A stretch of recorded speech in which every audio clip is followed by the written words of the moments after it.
엄마는 정말 이기적이야! 자식이 도움 청하는데 왜 이렇게 매정해? 정숙의 눈에서 눈물이 쏟아졌어요. 준호야, 엄마가 언제 너한테 매정했다고 그래? 평생 너만 바라보고 살았는데. 오늘 사연 시작하기 전에 무료 버튼인 구독과 좋아요 꼭 눌러주시고 복 듬뿍 받으세요. 서울 변두리 골목 깊숙한 곳, 낡은 간판이 바람에 삐걱거리는 작은 한식 식당이 있습니다. 정숙이네 밥집이라고 손글씨로 쓰인 간판 아래로 김정숙이 새벽 어둠을 뚫고 문을 열고 있죠. 올해로 68, 허리는 구부정해졌지만 그 손길만큼은 여전히 부지런합니다. 아이고, 또 새벽이네. 정숙이 한숨을 내쉬며 식당 불을 켭니다. 형광등이 깜빡거리더니 밝게 켜지고 어제 설거지해 둔 그릇들이 반짝반짝 빛나고 있어요. 이 모든 게 정숙에게는 30년째 반복되는 일상입니다. 새벽 5시면 어김없이 문을 열고 시장에 가서 그날 쓸 재료를 골라오고 된장찌개 국물을 끓이는 것까지 말이죠. 정숙은 낡은 고무신을 신고 플라스틱 장바구니를 들고 시장으로 향했습니다. 골목을 나서자마자 이른 새벽 공기가 차갑게 뺨을 스쳐 지나가죠. 시장은 벌써 활기가 넘쳐납니다. 정수가 오늘도 일찍 나왔네. 생선가게 아주머니가 반갑게 손을 흔들어 보입니다. 그래야 손님들한테 신선한 거 줄 수 있잖아. 오늘 고등어 어때? 정숙이 생선을 하나하나 살펴보며 묻습니다. 이거 새벽에 들어온 거야. 정숙이 눈은 믿고 가져가. 생선가게 아주머니가 싱싱한 고등어를 골라주죠. 이런 대화들이 정숙에게는 소소한 기쁨입니다. 혼자 사는 세월이 길어질수록 이런 인사 한마디가 더욱 소중하게 느껴지거든요. 채소 가게에서는 시금치와 무를 골라 담습니다. 아줌마, 이 무 좀 봐봐. 단단하고 좋네. 정숙이 무를 톡톡 두드려 보며 만족해하죠. 시장 사람들과 주고받는 이런 일상적인 대화가 정숙에게는 하루의 활력소입니다. 장을 보고 돌아와 식당 문을 열고 본격적인 하루 준비를 시작합니다. 먼저 된장찌개 국물부터 우려내죠. 멸치와 다시마를 넣고 팔팔 끓어오르는 국물에서 김이 모락모락 올라옵니다. 정숙은 국자로 국물을 떠서 간을 봅니다. 오늘도 딱 좋네. 밥을 안 치고 반찬을 준비하는 동안 벽시계가 7시를 가리킵니다. 곧 첫 손님이 들어올 시간이에요. 정숙은 앞치마를 매만지고 카운터 뒤에 서서 기다립니다. 이때가 항상 설레는 순간이죠. 오늘은 어떤 손님들이 와서 어떤 이야기를 들려줄지 궁금하거든요. 사장님, 안녕하세요. 택시기사 김 아저씨가 활기차게 들어옵니다. 아이고, 김 기사님. 오늘도 일찍 나오셨네요. 정숙이 반갑게 맞이하죠. 새벽 운행하려니까 든든하게 먹어야 하잖아요. 김치찌개 하나 주세요. 정숙은 능숙하게 김치찌개를 끓이기 시작합니다. 신 김치를 참기름에 볶다가 물을 붓고 두부와 돼지고기를 넣어주죠. 지글지글 끓는 소리와 함께 고소한 냄새가 식당 안에 퍼집니다. 역시 사장님 손맛이 최고예요. 김 기사님이 엄지를 척 들어 보이자 정숙은 뿌듯해합니다. 오전 내내 단골 손님들이 드문드문 들어왔다가 나갑니다. 근처 공사장에서 일하는 인부 아저씨들, 새벽 배송을 마친 택배 기사님들, 출근길 급하게 아침을 먹으러 온 직장인들까지. 정숙은 각자의 취향을 다 기억하고 있어요. 박 기사님은 김치찌개에 밥 많이, 이 아저씨는 된장찌개에 계란 하나 더 하는 식으로 말이죠. 점심시간이 지나고 오후 2시쯤 문이 열리며 정숙의 아들 박준호가 들어왔습니다. 35살 준호는 큰 회사에 다니는 평범한 직장인이에요. 검은 정장에 넥타이를 맨 모습이 제법 듬직해 보입니다. 엄마, 저 왔어요. 준호가 정중하게 인사를 건네자 정숙의 얼굴에 환한 미소가 번집니다. 아이고, 우리 아들. 바쁜데 왜 왔어? 점심은 먹었고? 정숙이 바로 앞치마를 풀며 준호 곁으로 다가갑니다. 회사 근처라서 그냥 들렀어요. 유나도 곧 올 거예요. 준호의 말에 정숙은 더욱 기뻐합니다. 며느리 최유나까지 함께 온다니 이런 날이 얼마나 반가운지 몰라요. 그래, 유나도 온다고? 아이고 좋다. 앉아, 앉아. 뭐라도 먹을래? 정숙이 부산스럽게 준호를 테이블로 안내합니다. 괜찮아요, 엄마. 저녁에 같이 먹을 거니까. 준호가 손을 저으며 말하지만 정숙은 이미 물을 따라서 가져다 놓았어요. 10분쯤 지나자 문이 열리며 유나가 들어왔습니다. 깔끔하게 차려입은 유나는 언제나 정숙을 보면 예의 바르게 인사를 드리죠. 어머니, 안녕하세요. 오늘도 바쁘시네요. 유나가 공손하게 고개를 숙이며 인사를 건넵니다.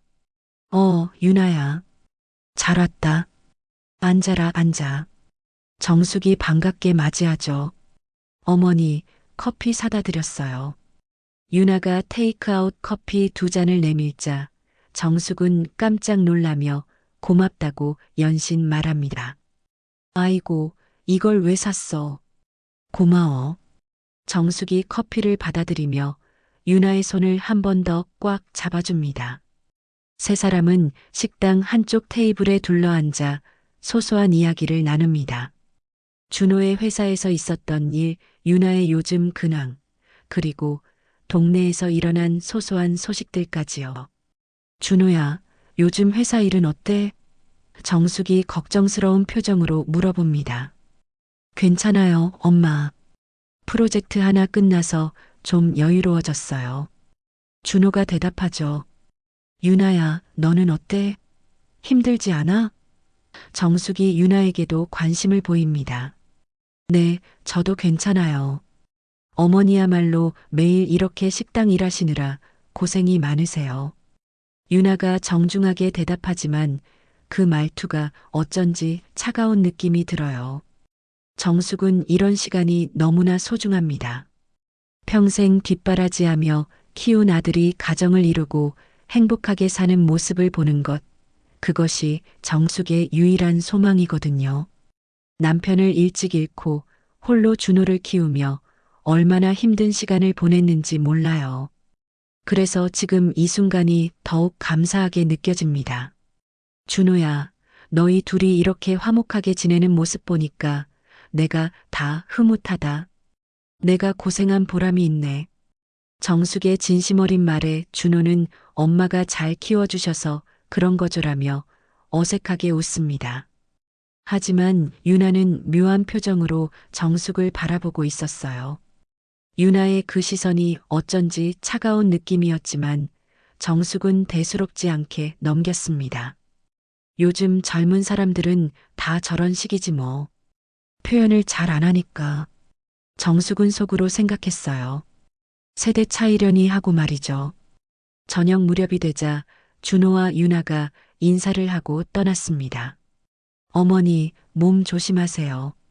유나가 예의 바르게 인사를 드리고 준호도 엄마 무리하지 마세요라며 정숙의 어깨를 한번 토닥여줍니다. 정숙은 문 앞까지 나와서 두 사람이 멀어질 때까지 손을 흔들어 보냈어요. 다시 혼자가 된 식당에서 정숙은 하루 정리를 시작합니다. 설거지를 하고 바닥을 닦고 내일 쓸 재료들을 미리 준비해 놓죠.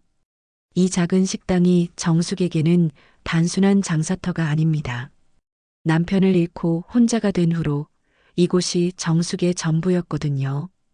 평생의 터전이자 외로운 세월을 버텨온 유일한 보금자리였습니다. 벽시계가 밤 9시를 가리킬 때쯤 정숙은 모든 정리를 마치고 불을 껐습니다.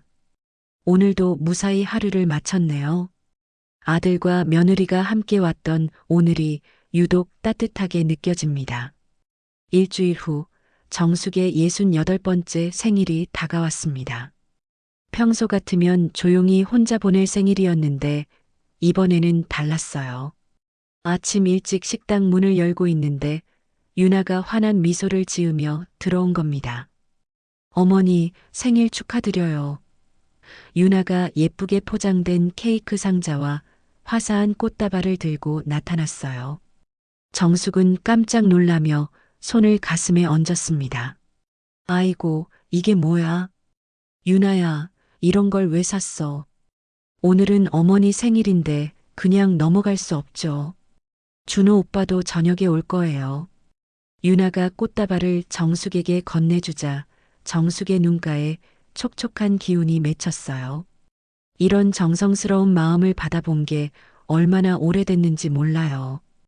고마워, 정말 고마워. 내가 무슨 복이 있어서 이런 며느리를 뒀을까? 정숙이 꽃다발을 가슴에 꼭 안으며 말했어요. 유나는 밝게 웃으며 어머니, 오늘은 장사 그만하시고 같이 저녁 드세요. 준비해둔 곳이 있어요 라고 제안했습니다. 정숙은 처음에는 아니야. 손님들이 오는데 어떻게 문을 닫아라며 사양했지만 유나가 하루쯤 쉬셔도 괜찮을 거예요. 생일인데요 라고 다정하게 설득하자 마음이 흔들렸어요. 평생 자신만을 위한 시간을 가져본 적이 없었거든요. 오후 내내 정숙은 들뜬 마음으로 시간을 보냈습니다. 단골 손님들에게 오늘 생일이라서 일찍 문 닫는다고 말하자 모두들 축하 인사를 건네주었어요. 사장님 생일이에요? 축하드려요. 아이고, 우리 사장님 생일 축하해요. 이런 따뜻한 말들을 들으니 정숙의 마음이 더욱 따뜻해졌습니다. 저녁 7시 약속한 고깃집 앞에서 정숙은 준호와 유나를 만났어요. 평소 입던 낡은 옷 대신 정숙은 장롱 깊숙이 넣어뒀던 검은색 블라우스를 꺼내 입었습니다. 오랜만에 정성스럽게 치장을 한 정숙을 보며 준호가 말했어요. 엄마, 오늘 예쁘세요. 아이고, 이 나이에 무슨 예쁘다는 소리야. 정숙이 부끄러워하며 손사래를 쳤지만 얼굴에는 환한 미소가 번졌어요. 세 사람은 조용한 분위기의 고깃집에 자리를 잡았습니다. 유나가 미리 예약해둔 룸이라서 다른 손님들 눈치 볼 것도 없었어요. 어머니, 건배할까요? 유나가 소주잔을 들어 올리자 정숙과 준호도 따라서 잔을 들었어요. 정말 고마워. 너희들 덕분에 이런 생일을 보내게 되다니. 정숙의 목소리가 떨렸습니다. 혼자 보내는데 익숙했던 생일이 이렇게 특별해질 줄 몰랐거든요. 처음 한 시간 동안은 즐거운 분위기였어요. 준호가 어릴 때 이야기도 나오고 유나가 정숙에게 첫 인사를 드렸던 날 얘기도 나왔죠. 그때 어머니가 너무 다정하게 대해주셔서 긴장이 다 풀렸어요.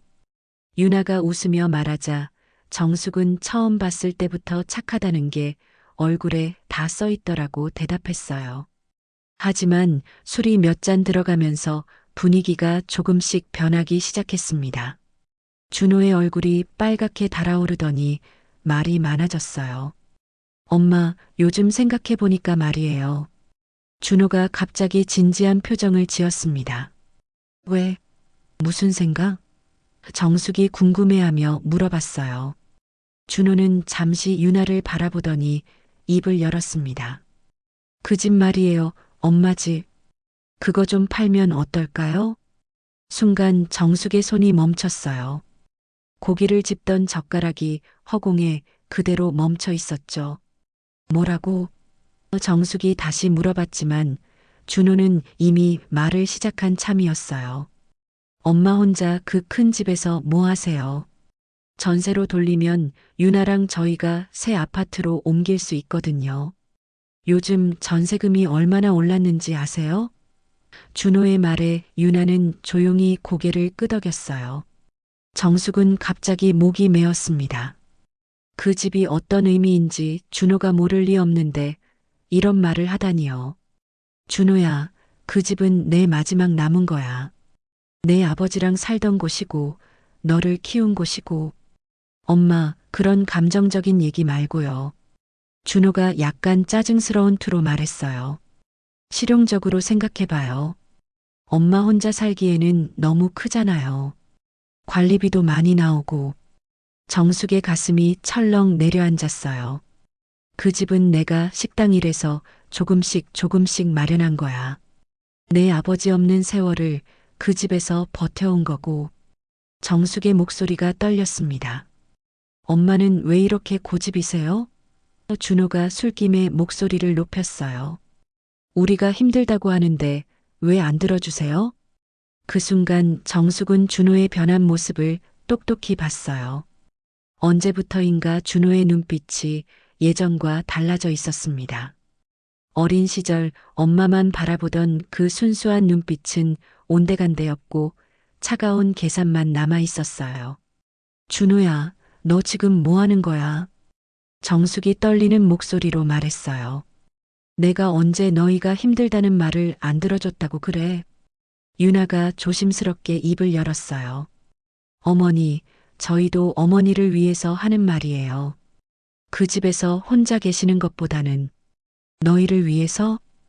정숙이 유나를 바라봤어요. 평소 다정했던 유나의 표정에서도 뭔가 다른 기운이 느껴졌습니다. 너희가 새 아파트로 가려고 내 집을 팔라는 게 나를 위해서라고? 식당 안의 분위기가 얼어붙었어요. 다른 테이블 손님들이 힐끗힐끗 쳐다볼 정도였죠. 준호는 술에 취해서인지 더욱 거칠어졌어요. 엄마는 정말 이기적이에요. 자식이 도움 청하는데 왜 그렇게 매정해요? 정숙의 눈에서 눈물이 쏟아졌어요. 생일을 축하해준다고 해서 얼마나 기뻤는데 이게 다 이런 얘기를 하려는 수작이었다니요. 준호야, 엄마가 이기적이라고?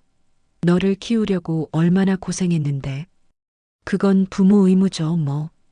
준호가 퉁명스럽게 대답하자 정숙은 더 이상 참을 수 없었어요. 평생 아들만 바라보고 살아온 자신이 이렇게 무시당할 줄은 꿈에도 몰랐거든요. 됐어, 그만해. 정숙이 일어서려고 하자 유나가 다시 말했어요. 어머니, 진짜 저희 상황이 어려워요. 한 번만 생각해 보세요. 그날 밤 집으로 돌아가는 길, 정숙의 마음은 무너져 내렸어요. 생일 선물이라며 받은 꽃다발이 시들어가고 있었지만 정숙의 마음은 그 꽃보다 더 시들어 있었습니다.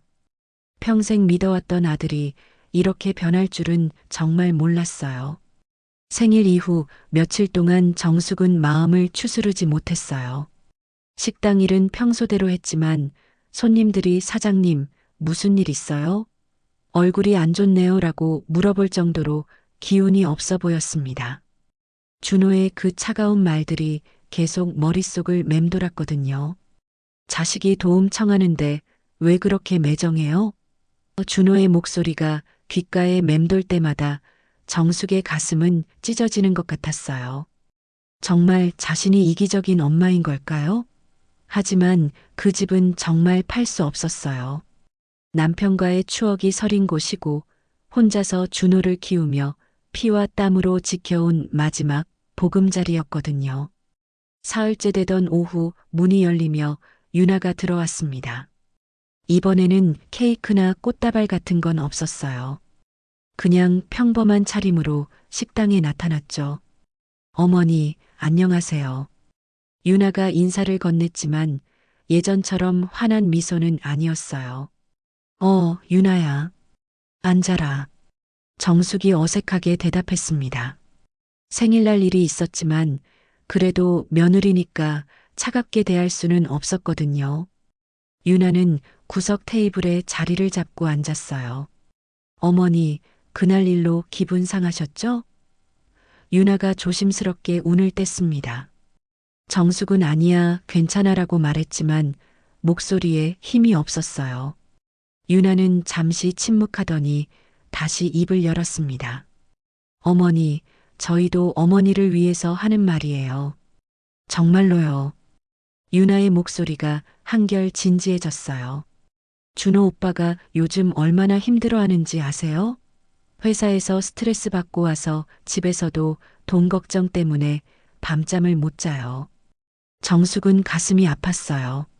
아들이 힘들어한다는 말을 들으니 마음이 약해졌거든요. 그래, 준호가 그렇게 힘들어해?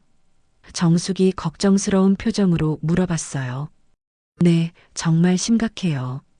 이번 기회에 집을 팔면 우리 셋 다 편해져요.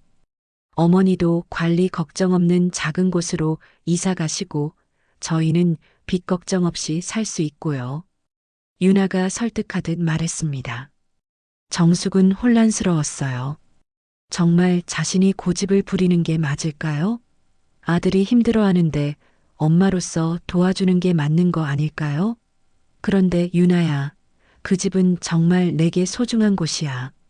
내 시아버지랑의 추억도 있고, 어머니, 추억은 마음속에 있는 거잖아요. 꼭 그 집에 있어야만 추억이 살아있는 건 아니에요. 유나의 말에 정숙은 할 말을 잃었어요.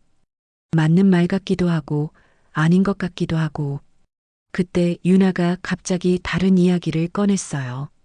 어머니, 사실 말씀드릴 게 있어요. 저도 준호 오빠랑 결혼 전부터 너무 재정적으로 힘들었어요. 정숙이 고개를 들어 유나를 바라봤어요.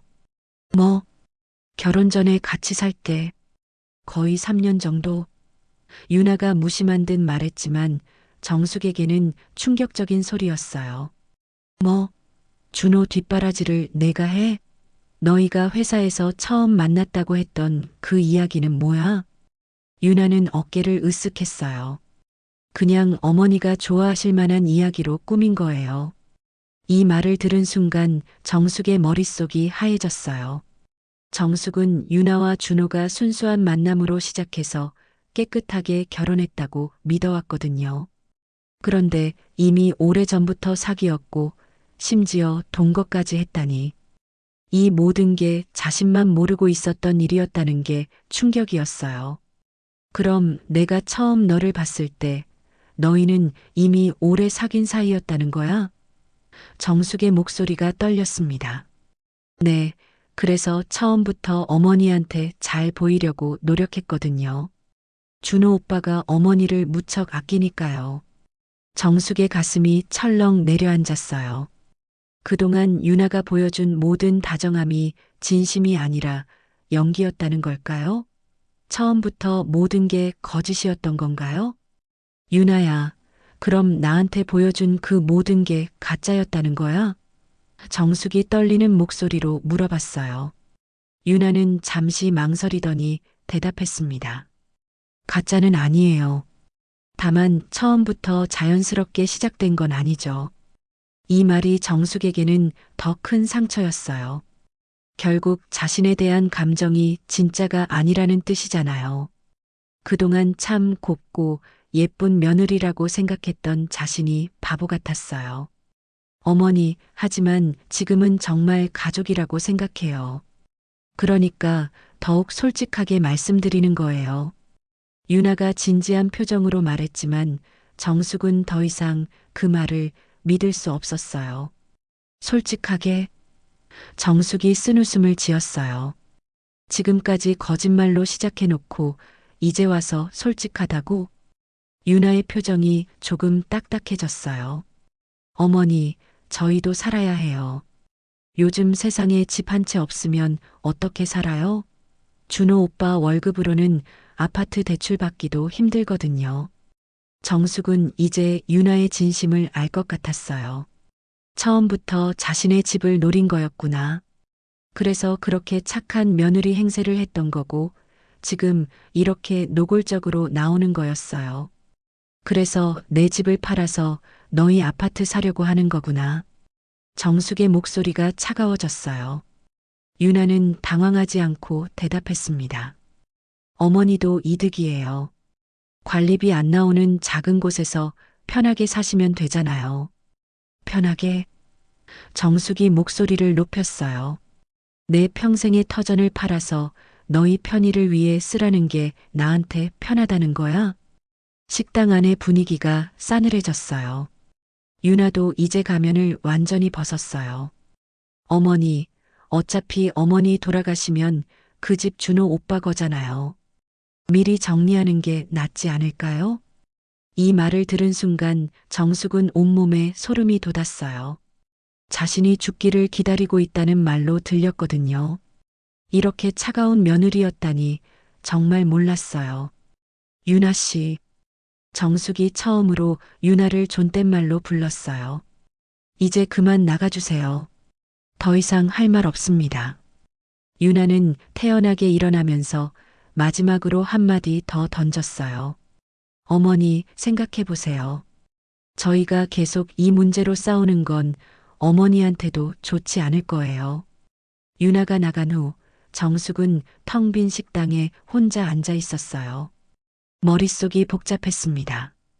그동안 믿어왔던 모든 게 무너져 내린 기분이었어요. 유나와의 충격적인 대화 이후 정숙은 며칠 동안 잠을 제대로 이루지 못했어요. 유나가 던진 마지막 말이 계속 머릿속을 맴돌았습니다.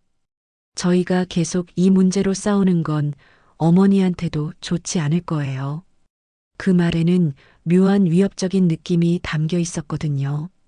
정숙은 준호에게 직접 물어보기로 마음먹었어요. 아들의 입으로 직접 들어봐야겠다고 생각했거든요. 그래서 준호가 다니는 회사 근처 카페로 연락을 했습니다. 준호야, 엄마야. 점심시간에 잠깐 만날 수 있을까? 엄마, 무슨 일이세요? 준호의 목소리가 조금 귀찮다는 듯 했어요. 그냥 할 얘기가 있어서. 중요한 거야. 정숙이 간곡하게 부탁하자 준호는 알겠어요. 1시에 회사 앞 카페로 오세요라고 대답했습니다. 점심시간 정숙은 평소 잘 가지 않던 카페에서 준호를 기다렸어요. 메뉴판을 봐도 뭐가 뭔지 잘 모르겠고 가격도 식당 음식값보다 비싸서 당황스러웠죠. 아메리카노 한 잔을 시키고 앉아서 기다리는데 준호가 들어왔습니다. 엄마, 왜 이런 데서 만나자고 했어요? 준호가 약간 짜증스러운 표정으로 앉았어요. 그냥 조용한 데서 얘기하고 싶어서. 정숙이 조심스럽게 말했습니다.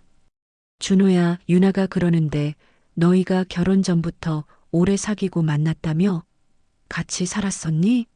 유나가 내 뒷바라지를 했다고 생색을 내더라. 정숙이 직접적으로 물어봤어요.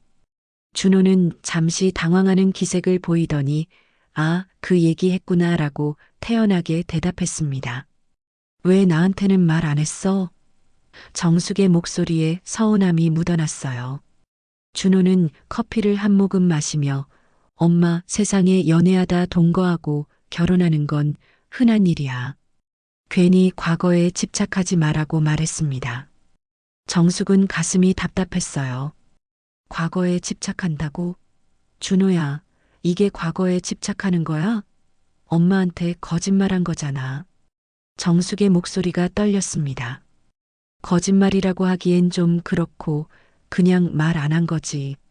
엄마가 보수적이시니까 미리 말하면 반대하실까 봐서. 준호가 대수롭지 않게 말하자 정숙은 더욱 서운했어요. 그럼 동거한 것도 사실이야? 정숙이 조심스럽게 물어봤어요. 준호는 잠시 머뭇거리더니 뭐 요즘엔 다 그런 식으로 사귀잖아요. 엄마 세대랑은 달라요라고 대답했습니다. 정숙은 아들이 완전히 변해버린 것 같았어요. 언제부터 이렇게 차가워진 걸까요? 준호야, 그래도 엄마한테는 말했어야 하는 거 아니야? 엄마, 지금 그게 중요한 게 아니잖아요. 준호가 시계를 보며 말했어요. 점심시간 거의 다 됐는데 집 얘기나 다시 해봐요. 또 집 이야기였어요. 정숙은 한숨을 쉬었습니다. 준호야, 그 집은 정말 못 팔아. 내 아버지랑 나랑 평생 살던 곳이고 너를 키운 곳이야. 엄마는 왜 이렇게 감정적으로만 생각해요? 준호의 목소리가 날카로워졌어요. 실용적으로 생각해봐요. 엄마 혼자 그 큰 집에서 뭐해요? 관리비만 얼마나 나와요? 관리비 정도야 내가 벌어서 낼 수 있어. 정숙이 대답하자 준호는 엄마 나이에 언제까지 식당 일할 거예요? 라고 되물었어요. 이 말에 정숙은 가슴이 쿵 내려앉았어요. 자신의 나이와 현실을 직면하게 하는 말이었거든요. 그래도 아직은 할 수 있어. 엄마, 현실을 봐요. 몇 년 후에 몸이 아프면 어떻게 할 거예요? 그때 가서 집 팔려고 해도 금매로 나가서 손해만 볼 거예요. 준호의 말에는 차가운 계산만 있었어요. 정숙은 아들이 자신의 건강을 걱정해서 하는 말인지 아니면 정말 집만 탐내서 하는 말인지 구분이 안 됐어요. 준호야, 그럼 엄마는 어디서 살라고? 작은 원룸이나 오피스텔 구해서 사세요. 관리비도 안 나오고 훨씬 편할 거예요. 준호가 마치 다 계획해 놓은 것처럼 말했어요. 원룸? 정숙이 어이없어 했어요. 내 나이에 원룸에서 살라고? 평생 모은 재산 다 너희 주고 원룸에서 살라는 거야? 엄마, 그게 아니라 남은 돈으로 편하게 사시라는 거예요. 준호가 설명했지만 정숙에게는 변명으로만 들렸어요. 그때 준호의 핸드폰이 울렸어요. 아, 회사에서 연락 왔네. 엄마, 저 들어가야 해요. 준호가 일어서려고 하자 정숙이 급하게 붙잡았어요. 잠깐, 준호야. 하나만 더 물어볼게. 정숙이 간절한 눈빛으로 바라봤어요. 정말 엄마 걱정해서 하는 말이야? 아니면 너희가 새 아파트 사려고 하는 거야? 준호는 잠시 멈춰서더니 엄마, 둘 다예요. 엄마도 편하시고 저희도 필요한 거고라고 대답했어요. 하지만 그 말투에서 정숙은 진심을 느낄 수 없었어요. 준호야, 내가 언제부터 이렇게 변했니? 정숙의 목소리가 떨렸습니다. 엄마가 평생 너만 바라보고 살았는데. 엄마, 그런 감정적인 얘기 그만해요. 저도 이제 제 인생이 있다고요. 준호의 말에 정숙은 멘탈이 무너지는 걸 느꼈어요. 준호가 나간 후 정숙은 혼자 카페에 앉아서 눈물을 훔쳤어요. 주변 사람들이 쳐다볼까봐 조용히 울었지만 가슴속은 폭풍이 몰아치고 있었습니다. 평생 믿어왔던 아들이 이렇게 차갑게 변할 줄 몰랐어요. 그날 저녁 정숙은 식당에서 혼자 생각에 잠겼어요. 정말 자신이 고집을 부리는 게 맞을까요? 아들이 힘들다고 하는데 도와주지 않는 게 나쁜 엄마인 걸까요? 하지만 동시에 이런 생각도 들었어요. 왜 자신만 희생해야 하는지, 왜 자신의 마지막 보금자리까지 내줘야 하는지 말이에요. 며칠 후 예상대로 유나가 다시 식당에 나타났어요. 이번에는 아예 대놓고 나왔습니다. 어머니, 생각해 보셨어요? 정숙은 유나를 바라보며 말했어요. 유나 씨, 나는 그 집 팔 생각 없어요. 유나의 표정이 단숨에 차가워졌어요. 이제 더 이상 가면을 쓸 필요가 없다는 듯이 말이에요. 정숙이 집을 팔지 않겠다고 선언한 후부터 유나의 태도는 완전히 달라졌습니다. 며칠 후 유나가 다시 식당에 나타났을 때 그녀의 얼굴에는 더 이상 가면 같은 미소가 없었어요. 대신 차가운 적개심이 서려 있었죠. 어머니, 정말 생각을 바꿀 생각 없으세요? 유나가 테이블에 앉으며 직설적으로 물어봤어요. 정숙은 국자를 놓고 유나를 바라봤습니다. 없어. 그 집은 못 팔아. 유나는 냉소적으로 웃었어요. 그러시면 어쩔 수 없죠. 그리고는 갑자기 일어나서 계산대로 걸어갔습니다. 정숙이 어리둥절해하는 사이 유나는 서랍을 열어 그날의 매출을 세기 시작했어요. 야, 너 뭐 하는 거야? 정숙이 깜짝 놀라며 달려갔지만 유나는 태연하게 돈을 세고 있었어요. 어머니, 이게 하루 매출이에요? 고작 12만 원? 유나가 비웃듯 말했습니다. 정숙은 당황했어요.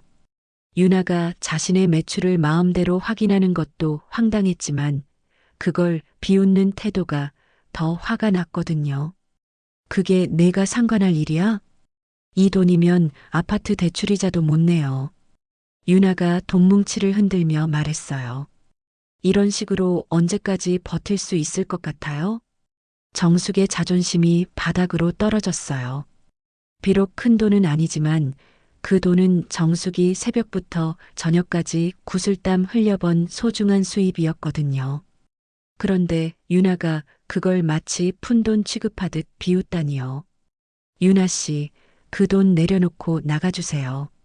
정숙이 떨리는 목소리로 말했어요. 하지만 유나는 아랑곳하지 않고 식당 안을 둘러보기 시작했습니다. 이 식당도 참 낡았네요. 테이블도 오래됐고 벽지도 다 뜯어져 있고. 유나가 일부러 큰 소리로 말하자 점심을 먹고 있던 단골 손님들이 불편한 표정을 지었어요. 정숙은 창피했어요. 손님들 앞에서 이런 수모를 당하다니. 유나 씨, 제발 나가주세요. 정숙이 간곡하게 부탁했지만 유나는 멈추지 않았어요. 어머니, 솔직히 이런 식당으로 언제까지 버틸 수 있을 것 같아요? 요즘 젊은 사람들은 이런 데 안 와요. 단골도 다 나이 든 분들 뿐이고. 유나의 말에 식당에 있던 손님들이 어색해했어요. 그때 시장에서 함께 장사하는 영자 언니가 들어왔어요. 정수가 무슨 일이야? 밖에서 소리가 들려서. 영자가 상황을 파악하더니 유나를 노려봤습니다. 아, 정숙이 며느리구나. 뭔 일로 이렇게 큰 소리야? 영자의 목소리에는 경계심이 묻어났어요. 유나는 영자를 무시하듯 바라보며 어머니와 가족 얘기 중이에요라고 대답했습니다. 가족 얘기를 손님들 앞에서 하나? 영자가 따져 묻자 유나는 상관없으실 텐데요라며 뻔뻔하게 대답했어요. 정숙은 더 이상 참을 수 없었어요. 유나 씨, 정말로 나가주세요. 더 이상 참을 수 없어요. 정숙의 목소리가 떨렸지만 단호했어요. 유나는 비웃으며 일어났어요. 어머니, 생각 바뀌면 연락하세요. 하지만 너무 늦기 전에요. 그리고는 문을 쾅 닫고 나가버렸어요. 식당 안이 조용해지자 영자가 정숙에게 다가왔어요. 정숙아, 무슨 일이야? 며느리가 왜 저래? 정숙은 그제야 눈물을 쏟으며 영자에게 모든 상황을 털어놓았어요. 뭐, 집을 팔라고? 영자가 깜짝 놀라며 말했어요. 그 집이 얼마나 소중한 곳인데. 미쳤나 봐, 정말. 그날 이후로 유나의 괴롭힘은 계속됐어요. 며칠에 한 번씩 식당에 와서는 손님들 앞에서 정숙을 무시하고 장사하는 방식의 트집을 잡았어요. 어머니, 이 김치 너무 시지 않아요? 이 테이블 좀 닦으세요. 더러워요. 같은 말들을 일부러 크게 해서 다른 손님들이 듣게 했죠. 어느 날은 점심시간에 와서 어머니, 요즘 식당 위생 검사 나온다던데 괜찮으세요? 라고 큰 소리로 말해서 손님들을 불안하게 만들기도 했어요. 정숙은 그럴 때마다 가슴이 터질 것 같았지만 참을 수밖에 없었어요. 가장 화가 났던 건 유나가 단골 손님들에게까지 간섭을 시작한 거였어요. 아저씨, 여기 자주 오세요? 요즘 이런 오래된 식당들 위생이 좀 걱정되지 않아요? 라고 말해서 손님들을 불편하게 만들었죠. 김 기사님 같은 단골 손님들도 사장님, 며느리분이 좀 이상하네요 라고 걱정을 표했어요. 정숙은 그럴 때마다 괜찮아요. 신경 쓰지 마세요 라고 말했지만 속으로는 눈물이 났어요. 어느 날 저녁 유나가 또 찾아와서는 정숙에게 말했어요. 어머니, 이런 식으로 계속 버틸 수 있을 것 같아요? 손님들도 다 눈치채고 있는데. 정숙은 더 이상 참을 수 없었어요. 유나 씨, 도대체 왜 이러는 거예요? 내가 뭘 잘못했다고 이렇게까지 해요? 잘못한 게 아니라 고집이 세서 그런 거죠. 가족이 힘들다고 하는데 왜 안 도와주세요? 유나가 뻔뻔하게 대답했어요. 도와달라는 게 내 집을 팔라는 거예요? 그게 도움이에요? 정숙의 목소리가 높아졌어요. 어차피 어머니가 돌아가시면 준호 오빠 거잖아요. 미리 정리하는 게 모두에게 좋은 거예요. 유나의 차가운 말에 정숙은 온몸에 소름이 돋았어요. 유나 씨, 나한테서 뭘 원하는 거예요? 정숙이 떨리는 목소리로 물어봤어요. 간단해요. 집만 팔아주시면 돼요. 그럼 이런 일도 없을 거고 모두 평화롭게 살 수 있어요. 유나가 마치 협상하듯 말했어요. 정숙은 이제 확실히 알았어요. 유나가 자신을 의도적으로 괴롭히고 있다는 걸, 집을 팔 때까지 계속 이런 식으로 괴롭힐 거라는 걸 말이에요. 안 돼요. 절대 안 팔아요. 정숙이 단호하게 말하자 유나는 씩 웃었어요. 그럼 어쩔 수 없네요. 계속 이런 식으로 지내야죠. 그날 밤 정숙은 잠을 이룰 수 없었어요. 유나의 괴롭힘이 언제까지 계속될지, 자신이 견딜 수 있을지 걱정됐거든요. 하지만 그 집만큼은 절대 포기할 수 없었어요. 그건 정숙의 마지막 자존심이었거든요. 그렇게 시간이 지나 한 해가 흘렀어요.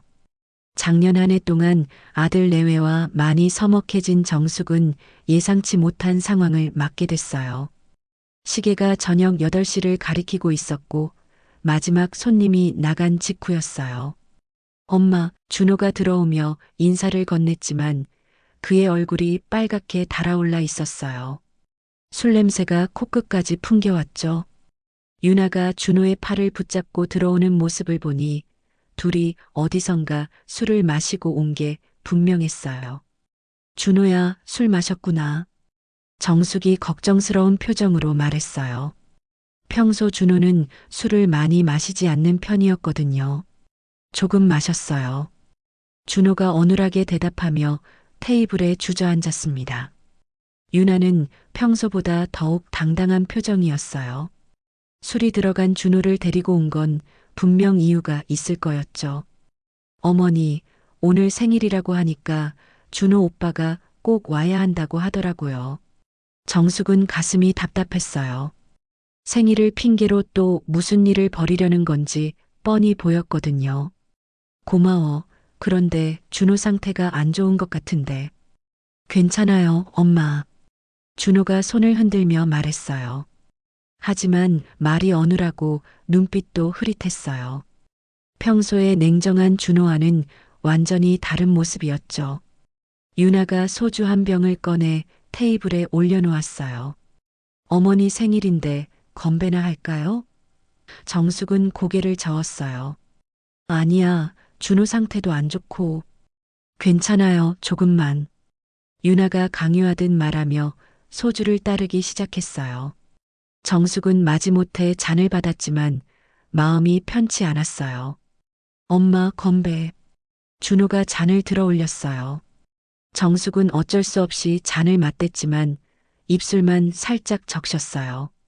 준호는 소주를 단숨에 들이켰고 유나도 따라서 마셨죠. 엄마, 오늘 생일이니까 좋은 얘기만 해요. 준호가 말했지만 그 목소리에는 어딘지 위험한 기운이 감돌았어요. 정숙은 불안해지기 시작했습니다. 준호야, 집에 가서 쉬는 게 좋겠어. 정숙이 걱정스럽게 말했지만 유나가 막았어요. 아직 일러요. 어머니랑 얘기할 게 있다고 했잖아요, 오빠. 그때 준호가 갑자기 테이블을 탁 치며 일어났어요. 맞아, 얘기할 게 있어. 정숙이 깜짝 놀라며 뒤로 물러섰어요. 평소 온순했던 준호의 이런 모습은 처음 봤거든요. 엄마, 왜 이렇게 고집부려? 준호의 목소리가 갑자기 커졌어요. 우리가 힘들다고 하는데 왜 안 들어줘? 준호야, 진정해. 술 마셨으니까 내일 얘기하자. 정숙이 달래려 했지만 준호는 더욱 흥분했어요. 내일, 맨날 내일. 언제까지 기다려야 해? 준호가 소리를 지르자 정숙은 무서워졌어요. 이런 준호는 정말 처음이었거든요. 유나는 옆에서 조용히 지켜보고 있었어요. 마치 이런 상황을 의도했다는 듯이 말이에요. 오빠, 너무 흥분하지 마. 유나가 말했지만 말리는 것 같지는 않았어요. 엄마는 정말 이기적이야. 준호가 다시 소리를 질렀어요. 자식이 도움 청하는데 왜 이렇게 매정해? 정숙의 눈에서 눈물이 쏟아졌어요. 준호야, 엄마가 언제 너한테 매정했다고 그래? 평생 너만 바라보고 살았는데. 그건 부모 의무잖아. 준호가 차갑게 말했어요. 내가 부탁하는 것도 못 들어줘? 그 부탁이 내 집을 팔라는 거야? 내 마지막 보금자리를 포기하라는 거야? 정숙의 목소리도 높아졌어요. 엄마 혼자 그 큰 집에서 뭐해? 어차피 나중에는 내 거 될 건데. 준호가 술김에 솔직한 속마음을 드러냈어요. 이 말을 들은 순간 정숙은 온몸에 소름이 돋았어요. 결국 아들도 자신이 죽기를 기다리고 있다는 뜻이었거든요. 준호야, 지금 뭐라고 한 거야? 사실이잖아. 엄마가 돌아가시면 어차피 내 거 될 건데 왜 미리 안 줘? 준호가 더욱 노골적으로 말했어요. 정숙은 가슴이 찢어지는 것 같았어요. 평생 사랑으로 키운 아들이 자신을 이렇게 생각하고 있었다니. 준호야, 내가 정말 내 아들이야? 엄마도 좀 현실적으로 생각해봐. 준호가 테이블을 다시 쳤어요. 나도 내 인생이 있다고. 언제까지 엄마 눈치 보면서 살아야 해. 내 눈치? 정숙이 어이없어 했어요. 내가 언제 내 눈치를 보라고 했어? 맨날 엄마 걱정하지 마. 엄마한테 효도해야지. 이런 소리 듣기 싫다고. 준호가 속마음을 쏟아냈어요. 정숙은 충격을 받았어요. 그동안 준호가 효도하는 척만 했다는 뜻이었거든요. 그럼 지금까지 다 연기였다는 거야? 연기까지는 아니지만 솔직히 부담스러웠어요. 준호가 냉정하게 대답했어요. 유나가 이때 끼어들었어요. 어머니, 오빠 마음 이해해 주세요. 요즘 젊은 사람들은 다 이래요. 정숙은 유나를 노려봤어요. 내가 준호를 이렇게 만든 거구나. 저는 아무것도 안 했어요. 단지 현실적으로 생각하자고 했을 뿐이에요. 유나가 뻔뻔하게 대답했어요. 그때 준호가 갑자기 일어나더니 정숙에게 다가왔어요. 엄마, 그 집 팔아. 지금 당장 팔아. 안 돼.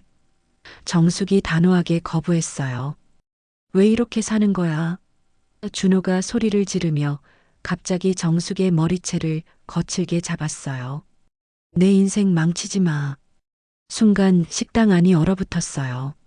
정숙은 충격으로 말을 할 수 없었고 머리가 따끔거렸어요. 평생 처음 당하는 폭력이었거든요. 준호야. 정숙이 떨리는 목소리로 불렀지만 준호는 정신을 잃은 듯 보였어요. 그때 뒤늦게 들어온 단골 손님 김 기사님이 상황을 보고 달려들었어요. 야, 이 새끼야. 어머니한테 뭐 하는 거야? 김 기사님이 준호를 떼어놓자 준호는 비틀거리며 주저앉았어요. 정숙은 머리를 감싸며 눈물을 쏟았고 유나는 당황한 표정으로 준호를 부축했어요. 어머니, 죄송해요. 오빠가 술을 너무 많이 마셔서. 유나가 변명했지만 김 기사님은 화가 났어요. 술 마셨다고 어머니한테 손을 대? 이게 사람이야? 김 기사님이 준호를 노려봤어요. 준호는 그제야 정신이 드는 듯 했어요. 엄마, 죄송해요. 제가 술을 너무. 하지만 그 사과는 진심으로 들리지 않았어요. 유나가 준호를 부축해서 일으켰어요. 어머니, 저희 먼저 가볼게요. 오빠가 정신없어서. 둘이 나간 후 김 기사님이 정숙을 걱정스럽게 바라봤어요. 사장님, 괜찮으세요? 병원 가보셔야 하는 거 아니에요? 정숙은 고개를 저었어요.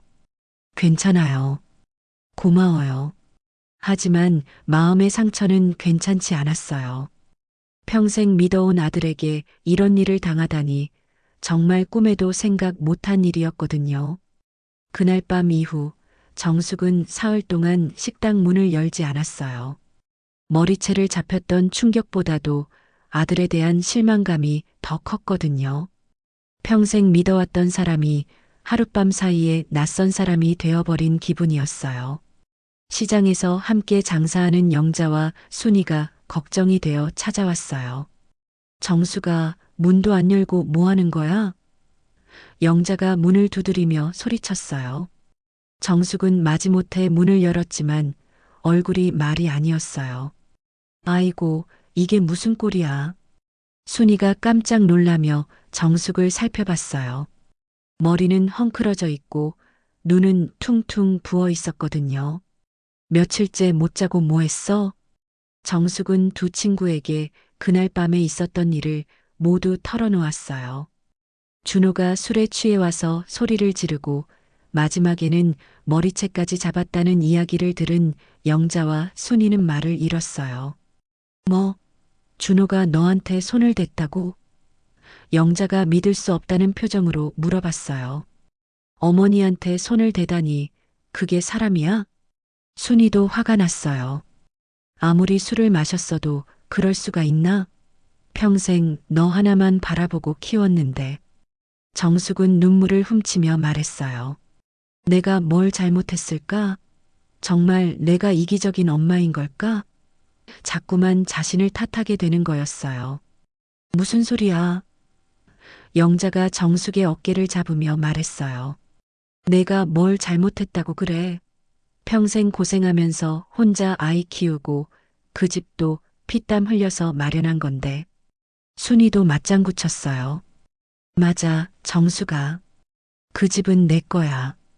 아무도 내한테 팔라고 강요할 수 없어. 하지만 정숙의 마음은 여전히 복잡했어요. 그래도 아들이 힘들다고 하는데 엄마로서 도와줘야 하는 거 아닐까? 도와주는 것과 내 인생을 포기하는 건 다른 얘기야. 영자가 단호하게 말했어요. 너도 내 인생이 있잖아. 순이가 정숙의 손을 잡으며 말했어요. 정숙아, 너만 준호를 키운 거 아니잖아. 우리도 내 곁에 있었어. 이제 너 자신을 좀 챙겨. 그 말에 정숙은 뭔가 깨달았어요. 그동안 너무 아들에게만 매달려 살았다는 걸 말이에요. 자신의 삶은 없고 오직 준호의 행복만 생각하며 살아왔던 거죠. 영자가 냉장고를 열어보더니 한숨을 쉬었어요. 이것 봐, 제대로 먹지도 않았구나. 순이야, 우리가 밥 해주자. 두 친구는 정숙을 위해 따뜻한 미역국을 끓여주고 밥을 지어줬어요. 오랜만에 누군가가 차려준 밥을 먹으니 정숙의 마음이 조금씩 따뜻해졌어요. 정숙아, 너 혼자가 아니야. 순이가 다정하게 말했어요. 우리가 있잖아. 친구들이 뭐하러 있는 줄 알아? 사흘째 저녁 예상대로 준호와 유나가 다시 찾아왔어요. 이번에는 준호가 술에 취하지 않은 상태였어요. 엄마, 그날은 정말 죄송했어요. 준호가 고개를 숙이며 사과했어요. 하지만 정숙은 더 이상 예전의 정숙이 아니었어요. 준호야, 앉아. 준호와 유나가 테이블에 앉자 정숙이 입을 열었어요. 준호야, 그날 내가 한 말들 기억나? 엄마, 제가 술을 너무 많이 마셔서 실수했어요. 준호가 변명했지만 정숙은 고개를 저었어요. 술 마셨다고 거짓말이 나오나? 내 진짜 속마음이었을 거야. 정숙의 목소리가 차분했지만 단호했어요. 유나가 끼어들었어요. 어머니, 정말 죄송해요. 저희가 너무 성급했나 봐요. 유나 씨도 마찬가지야. 정숙이 유나를 바라봤어요. 이제 와서 가족이라고 하는 게 우스워. 준호가 당황했어요. 정숙이 일어서며 말했어요. 준호야, 이제 그만해. 너희가 원하는 건 내 집이지, 나는 아니야.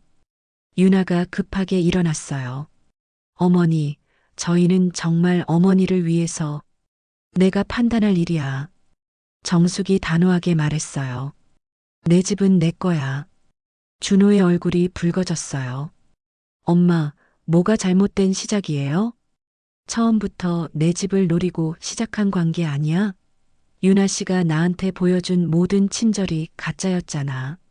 정숙의 말에 유나의 표정이 일그러졌어요. 어머니, 그런 식으로 말씀하시면 안 되죠. 유나가 목소리를 높였어요. 왜 안 돼? 사실이잖아. 정숙이 맞받아쳤어요. 너희는 처음부터 계획이 있었어. 나한테 잘 보여서 집을 얻어내려는. 준호가 벌떡 일어났어요.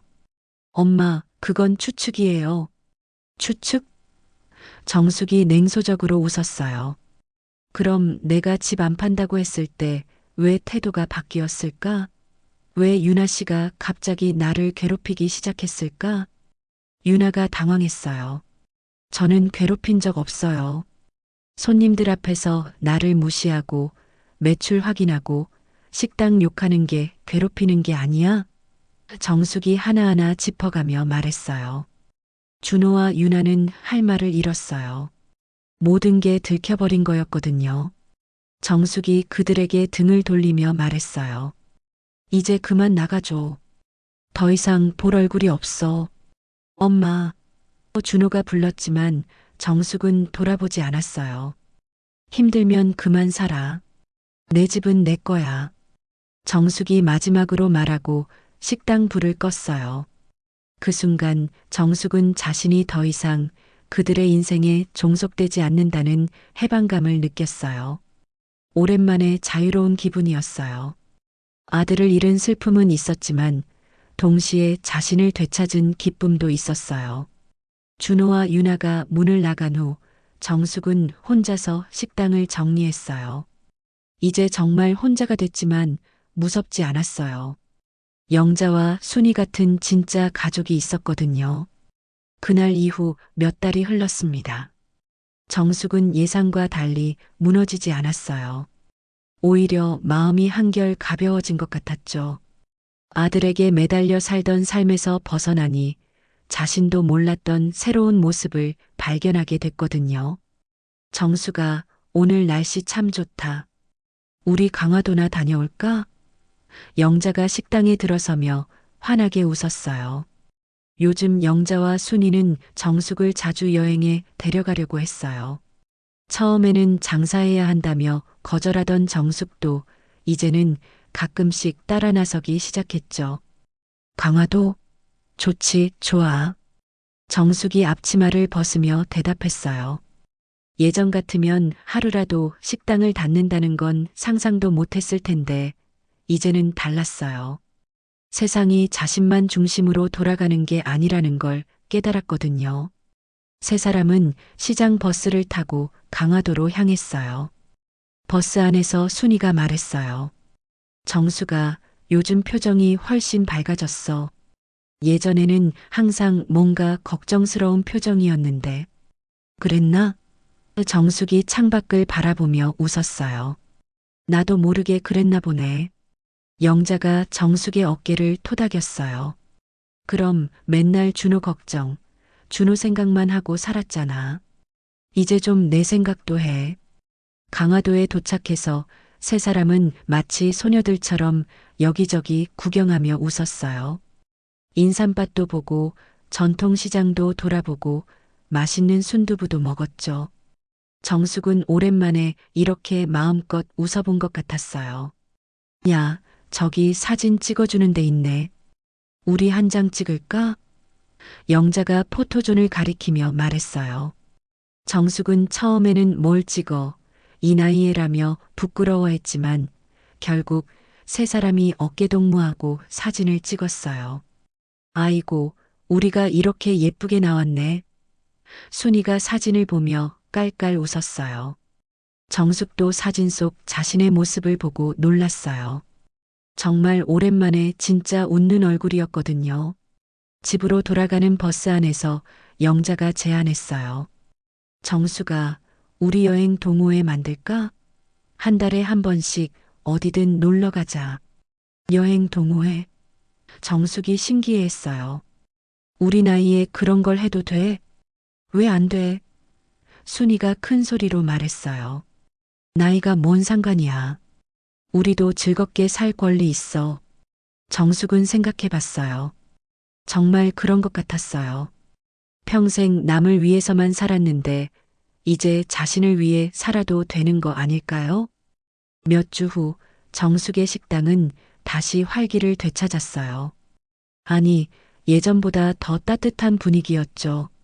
준호와 유나가 없어진 자리에 영자와 순이, 그리고 단골 손님들이 더 자주 들러주었거든요. 사장님, 요즘 김치찌개 맛이 더 좋아진 것 같은데요? 김 기사님이 웃으며 말했어요. 그래요? 별거 안 했는데. 정숙이 웃으며 대답했지만 정말 음식 맛이 달라진 것 같았어요. 마음이 편해지니까 요리에도 더 정성이 들어가는 거였죠. 어느 날 저녁 정숙은 식당 창가에 앉아서 밖을 바라보고 있었어요. 석양이 지는 모습이 참 예뻤죠. 예전 같으면 이런 풍경을 볼 여유도 없었을 텐데 이제는 이런 소소한 아름다움을 느낄 수 있게 됐어요. 그때 문이 열리며 누군가 들어왔어요. 정숙이 돌아보니 준호였어요. 몇 달 만에 보는 아들의 모습은 많이 초라해져 있었어요. 얼굴도 야위고 옷차림도 예전만 못했죠. 엄마. 준호가 조심스럽게 불렀어요. 정숙은 감정의 동요 없이 준호를 바라봤어요. 앉아. 정숙이 담담하게 말했어요. 준호는 구석 테이블에 앉았고 정숙은 물 한 잔을 가져다 줬어요. 엄마, 그동안 어떻게 지내셨어요? 준호가 어색하게 물어봤어요. 잘 지냈어. 너는? 정숙의 대답이 너무 평온해서 준호가 당황했어요. 저는 좀 힘들었어요. 준호가 고개를 숙이며 말했어요. 유나랑 헤어졌어요. 정숙은 놀라지 않았어요. 어느 정도 예상했던 일이었거든요. 그래, 그랬구나. 엄마, 정말 죄송해요. 제가 너무 잘못했어요. 준호의 목소리가 떨렸어요. 엄마한테 손까지 대고 정말 미안해요. 정숙은 잠시 침묵했어요. 그리고 차분하게 말했어요. 준호야, 미안하다고 다 되는 건 아니야. 엄마, 저 정말 후회하고 있어요. 유나 말만 듣고 엄마를 오해했어요. 준호가 울먹이며 말했어요. 유나 탓만 할 거야? 정숙이 조용히 물어봤어요. 내 마음속에 그런 생각이 없었다면 유나가 뭘 해도 흔들리지 않았을 텐데. 준호는 할 말이 없었어요. 정숙의 말이 맞았거든요. 준호야, 내가 진짜 원했던 건 뭐야? 정숙이 물어봤어요. 저는 엄마가 행복하셨으면 좋겠어요.